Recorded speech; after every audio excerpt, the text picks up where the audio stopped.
Kalaki ang itsura ng 500 milyong piso na ninakaw ng mga korap na politiko. Kung napunta sana to sa amin, kaya sana nitong magdagdag ng halos 5,000 hospital beds para sa mga pampublikong hospital. Kaya sana nitong mag-provide ng daang-daang teknolohiya, pasilidad at espesyalista.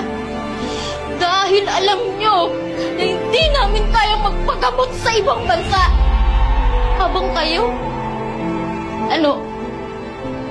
general check-up sa Singapore pa? Sa US pa?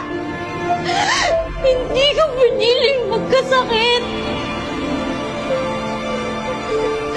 Pero bakit sobrang parusa ang magkasakit sa bansang to? Yung sakit ko, pwede sanang malunasan. Meron lang sanang gamot at maayos na paggamutan. Pero pagdating ko ng ER, ang sinabi sa akin, wala daw gamit, wala daw gamot, wala daw bakanting kama, walang doktor, lahat na lang wala.